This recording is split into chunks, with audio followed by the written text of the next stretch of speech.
Cameroon, Bandung, Africa, Bandung, to the world, Bandung.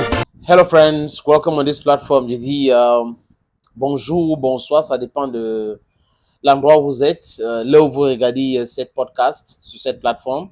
Je salue les amis du Burkina Faso, les amis du Niger, je salue les amis du Mali, les amis du Gabon, les amis du Congo, Brazzaville, Congo, Kinshasa, la RDC, je salue les amis de la Guinée-Bissau, je salue les amis, my friends in Kenya. I have a lot of friends in Kenya. Greet my friends in Sierra Leone, in Uganda, in Tanzania, in South Africa. Les amis qui nous regardent depuis les États-Unis d'Amérique, je vous salue.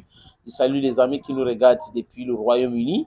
Ils sont nombreux. Je salue aussi les amis qui nous regardent depuis la France, ceux qui nous regardent depuis l'Allemagne, ceux qui nous regardent depuis l'Italie, depuis la Belgique, depuis le Luxembourg, depuis le Pays-Bas. Bref, ceux qui nous regardent en Europe, en Asie, en Chine, au Canada, partout dans le monde. Je vous salue et c'est grâce à vous que nous travaillons tous les jours, oui, parce que nous savons que vous venez certainement ici prendre certaines informations et nous faisons l'effort de toujours être dans la vérité. Les amis, je parle de l'Ukraine ici, comme le titre indique. C'est très compliqué pour l'armée ukrainienne. Et qui dit cela concernant la ville de Pokrovsk? Ce n'est pas moi, ce n'est pas mes sources, c'est des gens proches à l'armée ukrainienne. Le commandant adjoint, écoutez très bien les amis, le commandant adjoint du service de renseignement estonien, service de renseignement estonien qui envoie les mercenaires, qui envoie certaines armes et autres en Ukraine, il s'appelle Janek Kelsenmian. Janek Kelsenmian, j'espère que je ne coche pas son nom. Il a dit que d'ici décembre, Pokrovsk va tomber. Que l'armée russe est en train d'avancer très vite. Après que l'armée russe a capturé la ville de Vodleda, désolé les amis, sur le tour de Pokrovsk. Pokrovsk et Vodleda, il donne l'estimation, il dit c'est 7 km. Maintenant, à l'heure où il parle, où il donne l'information, les Russes ont déjà parcouru 1 à 2 km. Donc, il reste 5 km. Et ils sont en train de taper surtout sur leur route. Et concernant la ville de Pokrovsk, qui est un nid stratégique, c'est un nœud stratégique pour la logistique ukrainienne. Après Volva qui est tombé, Vodleda qui est tombé, c'est compliqué. Et là, si Pokrovsk tombe, le Donbass, c'est bon, c'est sécurisé. Et les Russes vont prendre cet avantage pour avancer jusqu'à le Dniepr. C'est ça qui est dans l'idée des Russes. Et à chaque fois que vous voyez les Ukrainiens parler des négociations, de la paix, c'est tout de suite des négociations. Zelensky, il faut négocier tout de suite, ou les Allemands, les Américains et autres. C'est parce qu'ils se rendent compte que petit à petit, la Russie est en train d'avancer sûrement. Donc, sûrement, c'est quoi? C'est-à-dire qu'on protège, quand on prend une ville, on essaie de fortifier la ville avant d'avancer, pour que ça ne tombe plus. C'est ça l'idée, les amis. Donc, ce commandant Jadek, le commandant adjoint du service de renseignement estonien, dit ceci.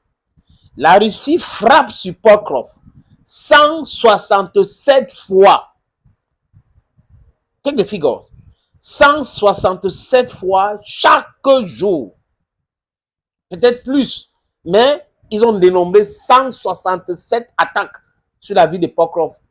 Et que l'armée ukrainienne est touchée, dont leur morale est touchée. C'est touché parce qu'ils ne peuvent pas répliquer de la même façon. Ils ne peuvent pas. C'est très compliqué pour eux. Les gens qu'on a mobilisés à vie sont en train de fuir des déserteurs. D'autres qui sont en train de faire la guerre ne comprennent pas parce qu'il y a des gens qui sont blessés tous les jours. Ils sont out. Donc le nombre est en train de diminuer. Et la stupidité stratégique ukrainienne, c'était aller à cause.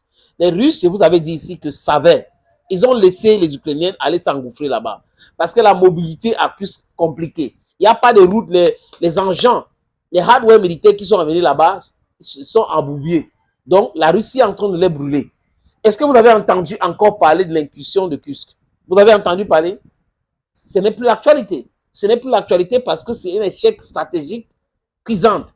Ils ont eu une défaite cuisante là-bas. I think that's the word. Une défaite cuisante. It's a terrible defeat they got there. That's the sole reason why they are not more talking about the incursion in the Russian territory. Now they are talking about they are talking about missiles, Scab and other missiles that they can use to strike the Russian territory. But they are afraid because they know what the Russians are up to. Vladimir Putin said it clearly. And what is special about the Russians is that they say what they will do and they do what they said they will do. That's different. Because on the other hand, we have the Caucasians who are they are hypocrites. They say one thing and do something else. So we should just be very careful and then continue to get the latest development in Ukraine. But what we want is simple. We want peace. War is not good. It's our children, us the poor, who are suffering, who are going to the war front. These elites, they don't send their kids to the war front. Their kids will never fight. So we should start thinking. It's high time these people who are governing Ukraine know that you Ukrainians, you are for peace. You should go for peace because peace is needed. I believe, friends, that if we are normally constituted, we should negotiate even for 5 years, 10 years, and look for a suitable solution rather than killing people. People have to live. Les gens doivent vivre. Il faut qu'on arrête de tuer les gens pour les intérêts que vous connaissez. Les films qui fabriquent les armes là veulent vendre.